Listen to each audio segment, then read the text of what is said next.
సత్యనారాయణుని సేవకురారమ్మా మనసార స్వామిని కొలిచి హారతులీరమ్మా శ్రీ సత్యనారాయణుని సేవకురారమ్మా మనసార స్వామిని కొలిచి హారతులీరమ్మా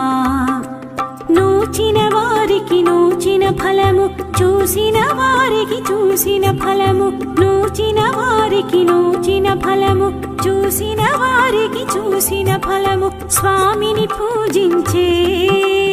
చేతుల చేతులట ఆ మూర్తిని